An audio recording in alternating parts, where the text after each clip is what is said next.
Welcome to Charleston, South Carolina, recently ranked the world's best city. Charleston is known for its rich history, beautiful coastline, music, food, southern charm, and yoga?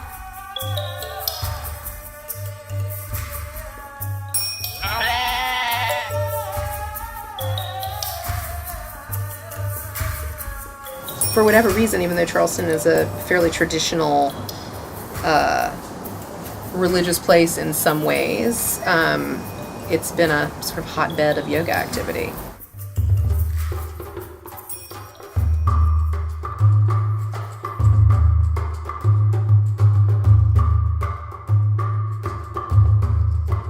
I mean, we are the holy city. So I think when people come here, you can feel it, just this like incredible energy across the board. I think Charleston is going to be the health and wellness destination on the East Coast. And we have some very amazing people who are leading all of that. Yoga here in Charleston, one word, it's big. There's a lot of it, but it's also diverse.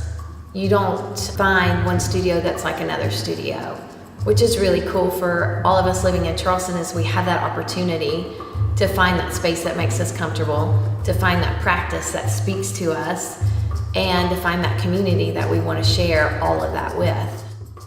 With less than 150,000 people, it is said that Charleston has more studios per capita than much larger cities, such as New York or Los Angeles.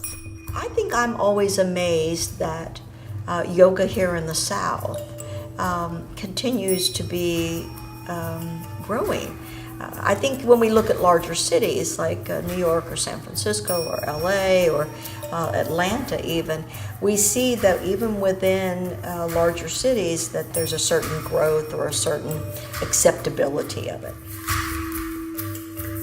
Charleston, South Carolina, we're still this small little tiny town compared to a lot of places in this country.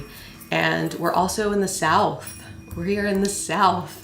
And we have been embraced to show up to these businesses and teach in these locations that they could have easily, I started over 10 years ago, right? This isn't new. This isn't like today they're opening up to it. This was 10 years ago. Charleston, which is a little bit of a conservative city, teaching some of the deeper, more spiritual parts of yoga. Some people can be a little turned off, might not even come back to a class where there is oming. We are in the Bible Belt, and so it's almost automatically assumed that if you're a person of color, especially a black person, that you're religious in some way. And so I've had even people of color tell me, well, you're doing the devil's work, or that's the next thing closest to voodoo. I've had to explain to people what the poses mean and how you're not taking on the spirit of an animal just because it's like lizard pose or downward dog. And it was in the beginning, there was a lot of that sort of fear that yoga would like snatch the Jesus out of you, that it was, not in alignment with Christian beliefs. And there's still debate about that. And I feel like in a lot of cases, studios and teachers get sort of like hooked on Hinduism, and it's like, look, that's a cute deity, or let's chant this thing that sounds really pretty, and without like recognizing you are in fact adapting aspects of a religion and just sort of throwing them on top of an asana practice in a way that might really make people who practice other religious faiths very uncomfortable. In the beginning, people would stay right at the doorway, and they would open it, and then the door would be partially open as if they needed a quick getaway. And they would say something like, do you have to be Buddhist to be yoga? And I said, oh, no, I'm going to kick your ass. Come in. It's all about making the body a great vehicle. It's always about making the body healthy and well. I think a lot of people think that don't live in Charleston, that maybe have a yoga presence in a different city, think that they can just move in and like open a studio. But I think that's one way that Charleston is still very much sort of old school, where it's like, well, we don't cotton to strangers. So I think if someone comes in hot and tries to open up a studio, I think Charleston's very much like, okay, we gotta get to know you first before we come. So I think that maybe the community of yoga as a whole in Charleston has grown in a reflection to and a response to the identity of Charleston prior to the yoga community. People go to the studio that's close to them, and because the city is so spread out, we've built studios to serve the population that loves to be local. But I really feel like Charleston is a local community and supports their local communities, and it's just such a vibrant, health-oriented community, I feel. And the more yoga, the better.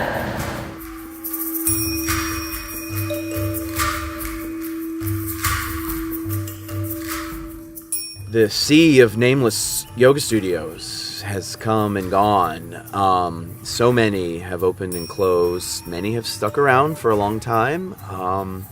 And some have actually even sort of transformed themselves, have stuck around but have kind of come and gone and renamed and whatnot. So the history of yoga in Charleston, I think, is really a experience of yoga itself, interestingly enough.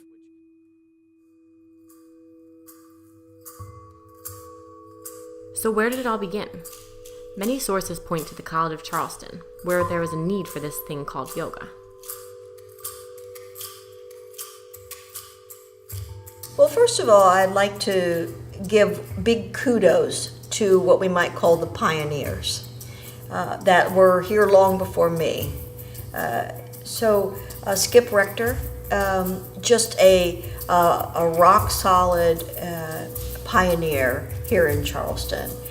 He started a yoga program at the College of Charleston, and he has been an advocate for the propagation of yoga here in Charleston. He's given a platform that many here in the South, especially this Bible Belt South, has been maybe apprehensive about exploring.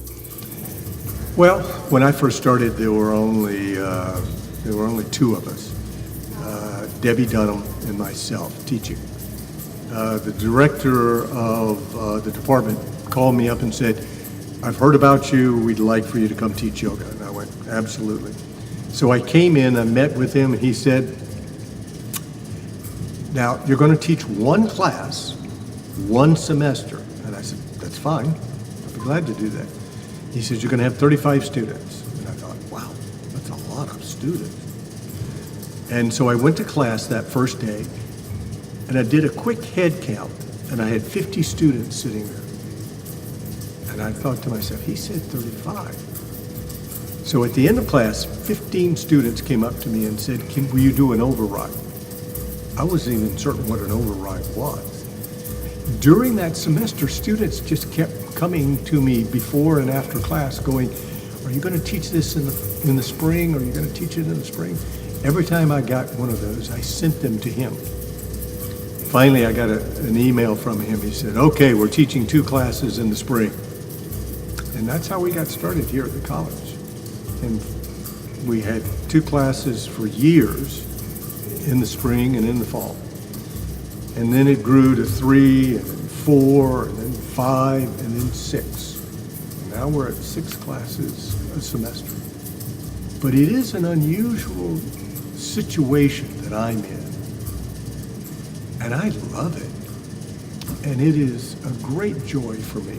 I feel honored that I've been able to do this, especially as long as I've been able to do it. And then I would say right after him would be the pioneers of Jane Jabor and Lynn Mefford. They came back from Satchidananda Ashram almost 22 or 23 years ago. And they decided to open up a little place called the Charleston Yoga Center. And they began teaching regularly out of that, along with their other interests, such as sort of the more holistic approaches to the body and well-being. I had a small studio in the back of my house. It was a garage that I'd converted into a shiatsu practitioner's room, and I would do yoga there, having learned how to do it. And then I had this vision that I wanted to start a yoga center and a yoga. I wanted to have a shiatsu place and a health center. So I started a business called To Your Health. From there, it just kind of grew and went off to learn the teacher training for the intermediate level. And that's where Jane and I met. We were both in training for intermediate or advanced, I forget what it was called. Yeah. Teacher training. Again, we spent second level of training for teaching. We spent a month there. And I was in charge of the Charleston Yoga Center part of this collective. The collective was To Your Health, and the Charleston Yoga Center was a part of that unit. And we had great success and met lots of wonderful people and sort of honed our practice.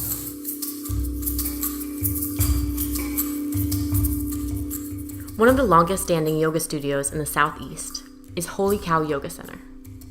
Many of the teachers and practitioners in the area have some connection to the studio owner, Tracy, or some ties to the community of teachers that has come out of Holy Cow. Actually, things really worked out in a very timely and perfect way that she established Holy Cow at the time we were ready to back away from our business.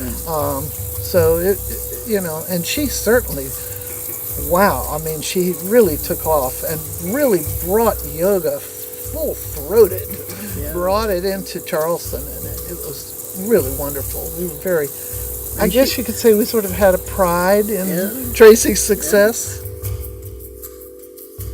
And then, of course, we see now a ripple out effect that has come from these pioneers to the modern day yoga in Charleston, which is that each one of the teachers that are out here that are directing centers or offering classes, every teacher has some unique perspective.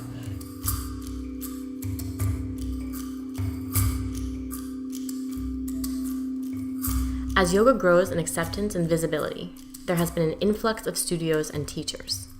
With nearly half of the studios in town offering teacher training programs, it is estimated Charleston puts out over 300 new yoga teachers each year. With so many teachers sharing their knowledge and understanding of the practice in such a variety of ways, what exactly is the role of a yoga teacher, and how do they navigate this profession?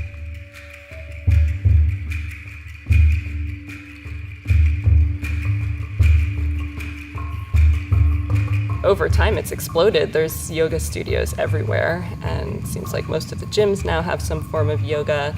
A lot of the studios now are running teacher trainings, and so there's lots more yoga teachers and yoga practitioners, which I think is great. I think there's a little bit, there's stuff to learn from everybody, and we can't all be experts at every little bit of yoga. There's just so much to know, and everybody does have something to share and contribute, I think.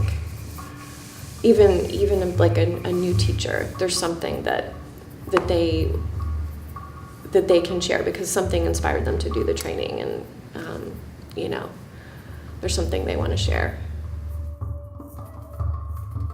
When one says yoga, they think about the crazy shapes that we make ourselves into and chanting, and maybe there's something about food when it comes to being a vegetarian or a vegan, but at the end of the day, when you say teaching yoga, that's what it conjures up. And for me now, I'm actually working with people and how they make choices to create the bodies that they want to based on food, but using yoga as a way to make more mindful choices, I suppose you could say.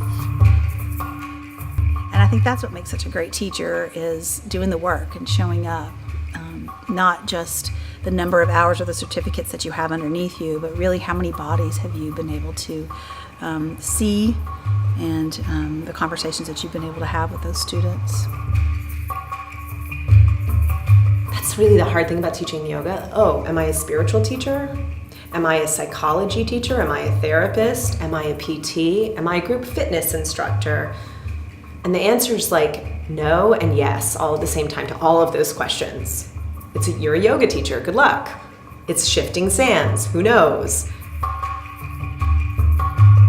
You know, when you don't have a training as a coach or a psychiatrist, psychologist, or a mentor or whatever, sometimes you have experiences that are like, whoa. Because you're dealing with people's energy and emotions and the most vulnerable stuff. So it isn't just like rainbows and butterflies. Sometimes you're called to be in a position where you may not be ready for. So I like to take that responsibility. I like to step into that, which also means then you gotta be super present. Can't just half-ass it, you know? And part of the reason we're pumping out a lot of teachers is because studios rely on trainings to stay afloat. So it's a really messed up system. It really is. And I'm not saying it's bad, but I do think that in terms of long-term sustainability, we've got to look at what we're doing. I mean, for an industry that claims to be about awareness, we seem hugely clueless.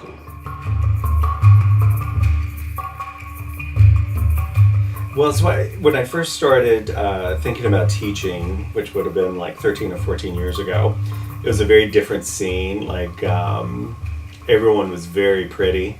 And all the guys were very ripply and long hair. And I'm like, well, I'm none of those things. So I didn't know if I would ever be, successful at this. But I think that the fact that I'm like a dad bod teaching yoga. And I think that people resonate with that, of where I think even before Instagram, if you just looked at covers of like Yoga Journal or whatever, it was always, these skinny blonde girls like in these crazy poses. And as someone who's a yoga practitioner, like even as a yoga teacher, I look at it and I'm like, well, shit, I can't do that. I don't fit what the misconception of a yoga teacher was, so I was just, kind of breaking the mold a little bit and just doing my own thing. But I have seen a shift, I feel like, in the last 2 years, where I feel like these yoga teachers are kind of just fed up with that and are the ones that we're connecting together and really trying to do things as a community.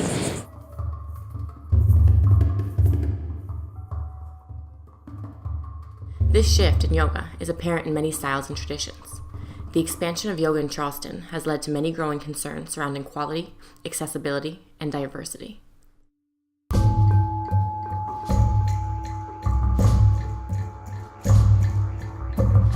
I feel like it's growing so much and so fast. There's so many students coming, or teachers coming out of teacher trainings every year, and there's maybe not as many places for them to teach. That said, there's not that many people that live in Charleston. What I'm seeing now is there is a lot of yoga teachers in Charleston. We do 2 trainings a year, and train several hundred people. So, and I have heard some people say like, oh, it's just too saturated, and like, I don't know how taking a yoga teacher training could be like bad for anyone, and we're very clear about like this training isn't necessarily leading to a job. It's like going to college, and then when you're done, I think that the people who make it as yoga teachers, and lots of people do, are the ones who really want it. I still believe in the specialness or the sacredness of a yoga studio, and I guess I could say Charleston kind of does away with that a bit, with putting yoga everywhere. The beach, the park, the grocery store, the library, And I get it, we're trying to connect to a greater community, and we're trying to give yoga teachers the opportunity to teach. But at the same time, there's just a fine line, and I think we might have passed it in Charleston. The struggle is real. Owning a studio with the population that we have here and so much yoga that's offered. So, we have many yoga studios just on the peninsula that are less than a mile away from each other, and some of them are less than a block away from each other. So, that creates real dedication. Whatever a new studio opens up, what I'm hoping is that their intention is to create the pie bigger. But as long as the intention is not to take from the pie, but is to always think, we can build the pie bigger. We can embrace more people into the practice of yoga by being more accessible to them wherever they may live. Like this place may be too far, and another place may serve a community in a way. But when they start to get all bunched up together, then it starts to become something where it becomes a competitive field. So it's all of a sudden they're starting to divide the pie up in a way that says, the only way I can succeed is if I lure other students away from that studio. A lot of us that have founded these studios are friends, and have been co-workers and have just found opportunities to try to make it on our own, which has been interesting. It's been interesting from the perspective of all of our, how our friendships have held or not. It's kind of an interesting paradox because you have a tradition, and there is always, with every tradition, those who are fiercely holding on to all of it, and variations are viewed as very threatening and so on. But I can't think of any tradition that hasn't undergone lots of changes, evolution. A lot of people, even now, are jumping on the whole diversity or inclusion of the practice, but also haven't had the other conversations about what cultural appropriation is, what's appropriation versus appreciation, and I feel like they also kind of take the sacredness of yoga and give it to us in like a watered down version of, oh, well, anybody can do it. It's just as easy, and it's just becoming vegan like yesterday and wearing plant shirts. I don't know. So they make it sound like it's something easy, or they create these, I want to say fake rules of what it means to be a yogi. And then it's difficult for people that are genuinely interested because then they don't know how that fits into their life. How does that apply? But over the last few years, it seems like for some of the studios, it's become a business. It's not about yoga. It's about, well, yoga is the product that we're selling, but it's a business and we're here to make money. I think there could be more honesty about yoga, about the business aspects of yoga. It's hard. It's not easy. I've got over 20 years in. And I remember being a beginner teacher, teaching at the gym for $20 an hour. $20 an hour once a week is not a lot of money.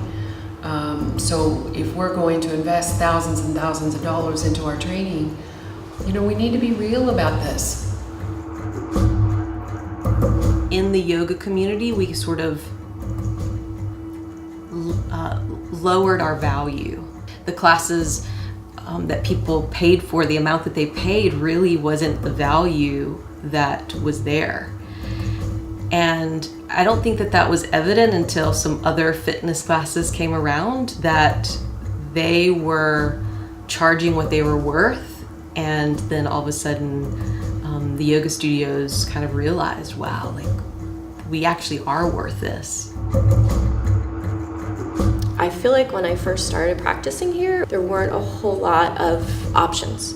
And the options that were here included all of the limbs of yoga, I feel.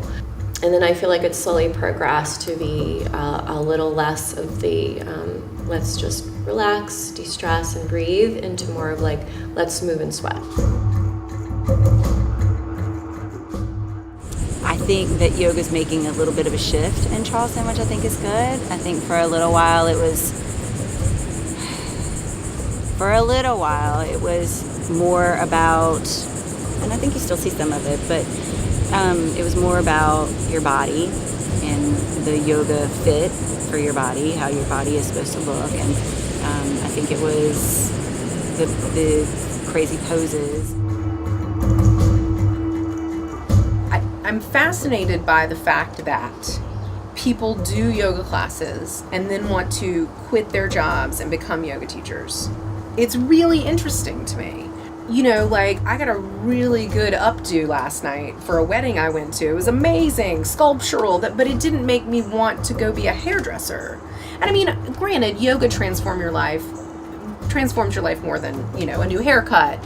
But, you know, I don't think the same thing happens with massage therapists or acupuncturists, which are also or doctors, that really powerful, or even priests or people in religious, you know, positions. We just, for some reason in yoga, and I think part of it is that there is a sense that teaching yoga is about finding your voice and sharing your voice.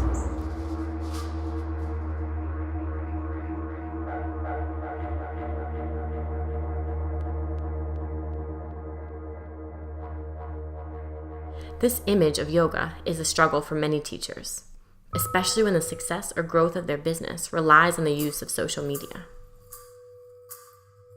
So social media is like this whole other being out there. And there are times where I don't even want to look at it because I'm like, that is not yoga. That is, it's all about me and it's all about what I can do. And since we're a big focus on beginners here, I feel like that we have to assure them that that is not true yoga, what you see on Instagram or wherever the social media that you're choosing. That true yoga is beginning where you are, and then whatever it is that your body and your mind has to offer with you working with those things and knowing that everyone's anatomically made different, so everyone's yoga looks different. And I do think that there's an element of, you know, when you're in the yoga world, there's just so much irony in, you know, being human and having a lot of judgment around, you know, this person's taking, you know, pictures of themselves doing poses all the time, and is it vain or is it promotion, or, you know, what drives that? And so I think sometimes you can go online and there's a healthy balance of not looking at what somebody else is doing and comparing what you're doing. You know, does this measure up to what other people are doing? I mean, social media for me, gosh, so I'm a social media manager. I manage like 6 or 7 accounts, but I absolutely have a love-hate with it. There's every single day I wish I could delete my Facebook and Instagram account. And then there's days I 100% realize that my business or other businesses that I manage would not exist without social media. So it's a double-edged sword. It's definitely something that we have to learn to at least use and like, maybe not love, as I move forward. So I can't say that it's something brand new. It's absolutely not. We've always been attracting people to yoga by showing them poses and aspects of the practice. Has it gone too far? Probably a little too much. But again, if someone's seeing it and it's bringing them to the practice or allowing them to seek out the mat or a studio, then it's still effective. I do think it's helped to broaden the appeal of yoga, because I do think, you know, I certainly see people in my classes that weren't coming 3 or 4 years ago, but, you know, they started watching someone doing like sun salutations on the beach or something. I was like, oh, that looks cool. I think I'll try that. So overall, I think it's been a positive. The fact that social media is now such a huge piece of the yoga world is both a curse and a blessing. And I think everyone agrees on that it has created some great misinterpretation in our culture about what yoga is and who it's for. You know, like there's this nonsensical brand that has been put out there that really keeps, I think some of the people who were turned on by yoga 20 years ago are now turned off because they think like, oh, look what's happened to it. It's now not for everyone, and it's now not about humanness. It's about that one thing. You know, it's about these like young, nubile gymnastic women, but That's the downside, that there's been some bad branding in a way. Here in Charleston, there's such a huge population of people of color, and you don't see us represented very much, if anywhere, at least in a positive light. And we also have a lot of our own baggage we really need to unpack and deal with. And sometimes coming into other spaces, it's not what other people would say is safe. It's not safe for people of color to do. And so for that reason, you're missing a huge chunk of, I don't want to say a market, but you're missing a huge group of people that really could benefit the most from yoga, but just don't have access to it. So attention versus intention is how I try to think about social media, because if we're posting things for attention, I don't feel that's really in alignment with what we're doing. We're about trying to unplug, right? So what we're trying to do is move away from the distraction of all of the social media and the digital detox and all of that. So what we're trying to learn and practice is being still and quiet with ourselves.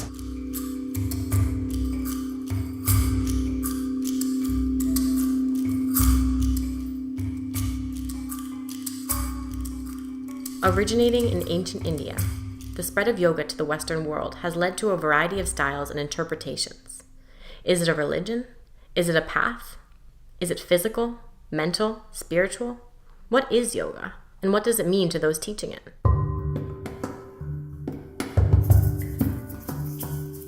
When I met my community and I saw how much we have given to the world, but we are not taking advantage. People here, the Indian Americans, are not doing yoga.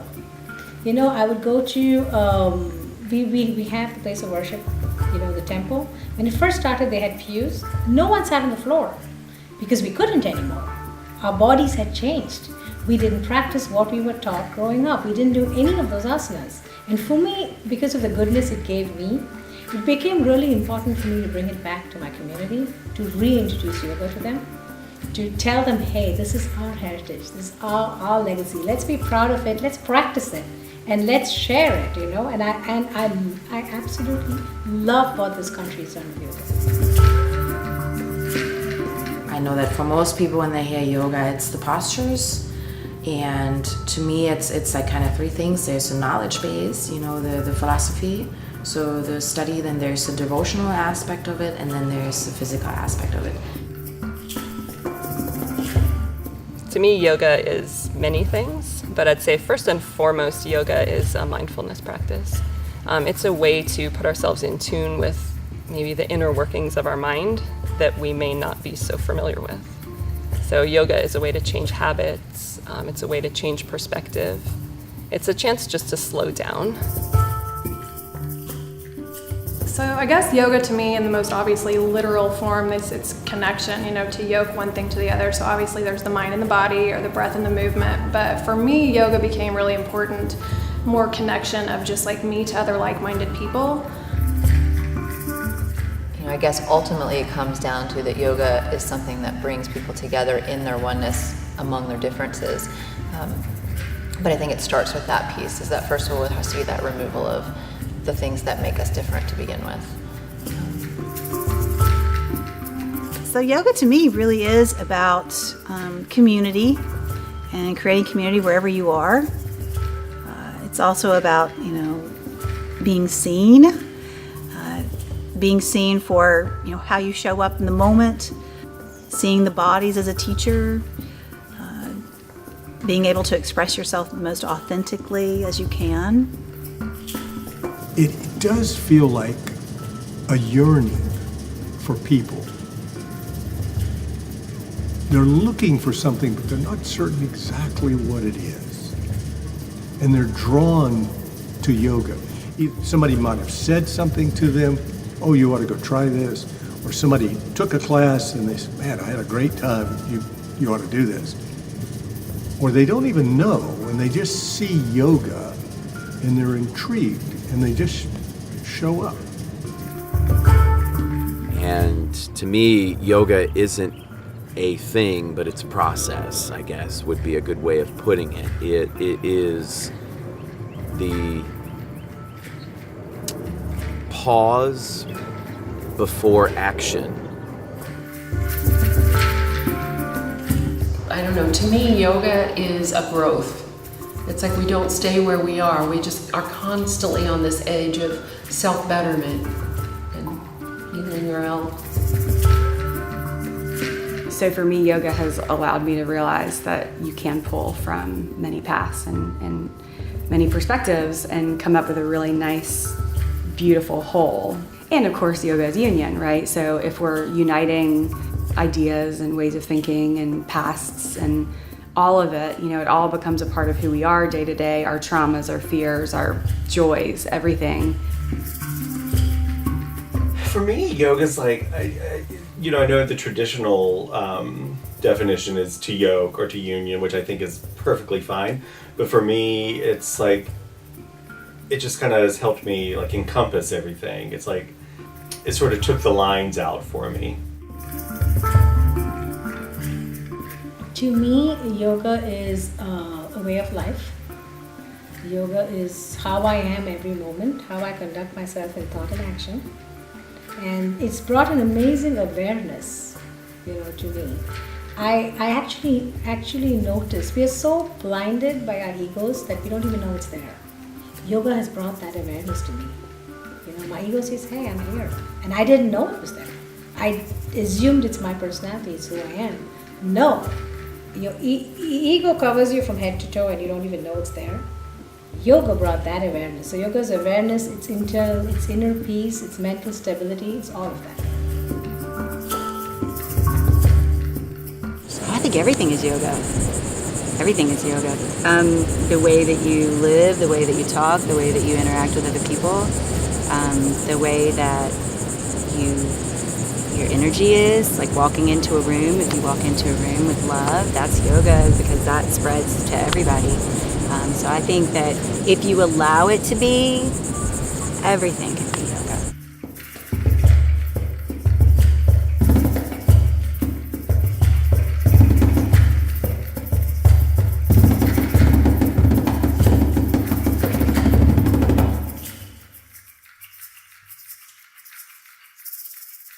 Whether in a studio, on the beach, or in a brewery, yoga is here to stay.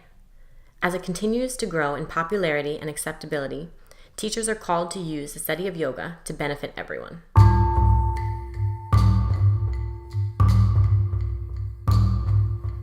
I feel like every single teacher who's in Charleston today has come up to that place in themselves of whether they should keep going and keep teaching, and they have. They've chosen to keep going and keep teaching and teaching in places that are the most bizarre and never would have thought of, like in the breweries, which is, I celebrate. I feel like let's meet people where they are, not where we think they're supposed to come. And so it's been a beautiful process to witness the growth and the now much more acceptance.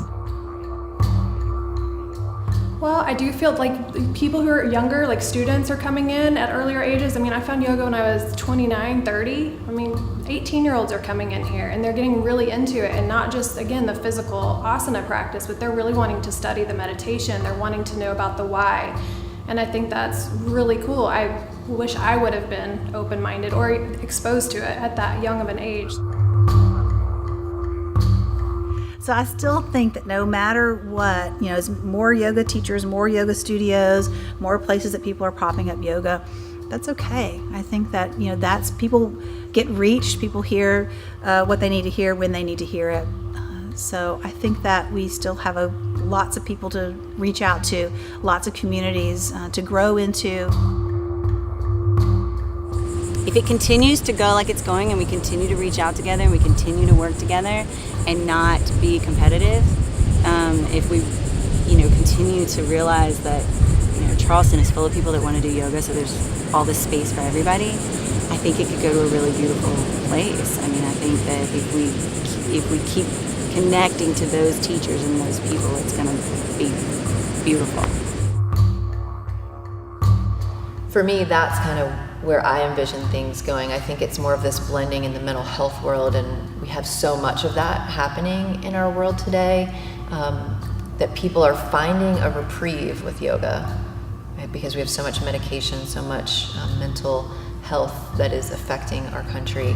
And I believe that this combination of these therapies, because I've always believed yoga to be a therapy, and then the mental health work, for me, that's where I kind of see things moving towards.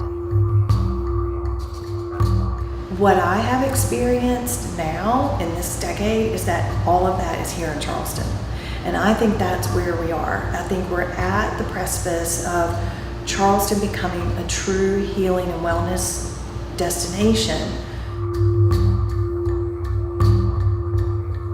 You know, we always get voted city number one for like travel destination. I would love to see that city number one for self-care, city number one for yoga, city number one for meditation.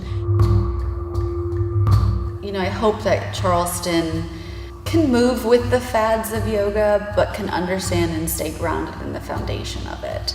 And I hope that the teachers and the studios that did create that foundation can stay true to it, to see through the fads, and to be successful in the long run. So I guess, yeah, I would like to see us work less on trying to touch everything everywhere and more on honing in on, you know, what are we good at, and can we connect to that and build a stronger foundation from that.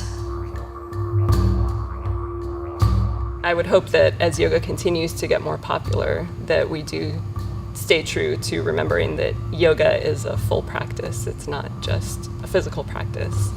There is a lot more to it than that.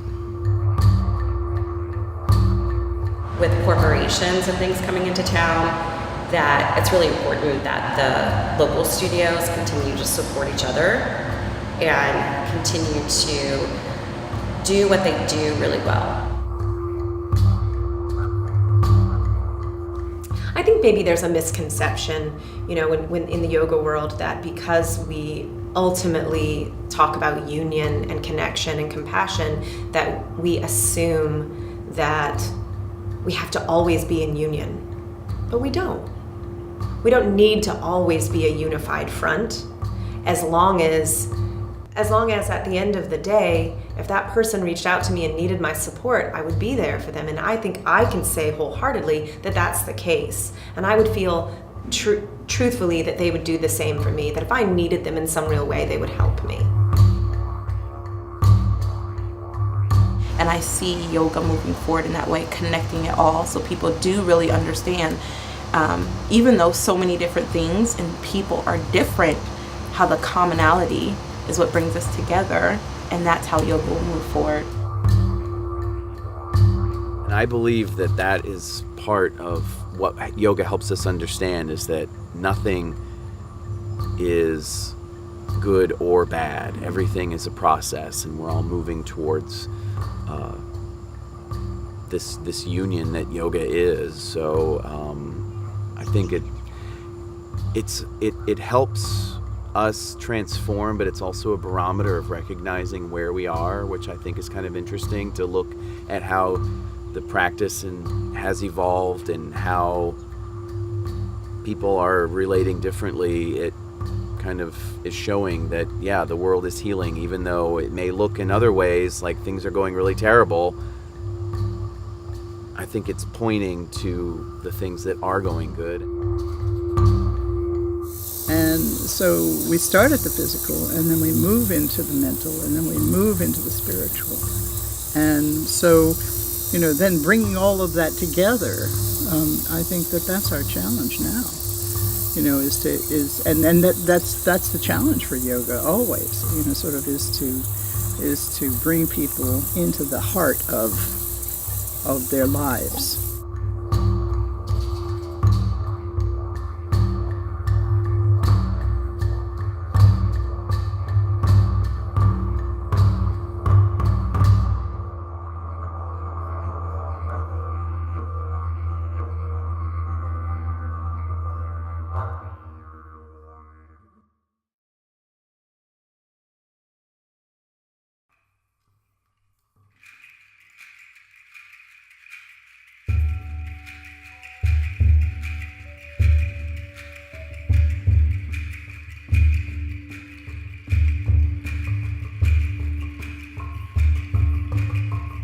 So, Who are you? I'm Ryan Stone, the guy that did the whole thing. Anything else you want us to know about you, or is that enough? I'm a local yogi, so I have a personal connection with a lot of the people in this movie. Nice. So what do you want to tell us about your project? So it's that idea of finding yoga in the holy city, both like, yeah, it's everywhere, but also let's get back to what is this yoga thing and what does that mean to each and every person.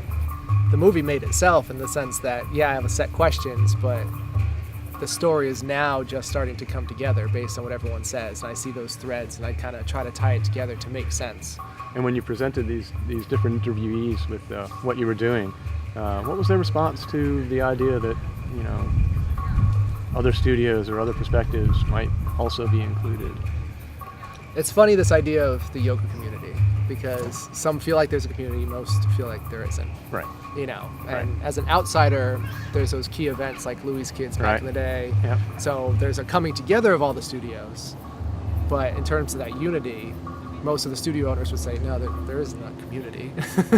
We're all doing but it's the business aspect that's kind of tainting things. I find it fascinating, and how it's spread and how many things there are going on that people just don't realize. It is everywhere.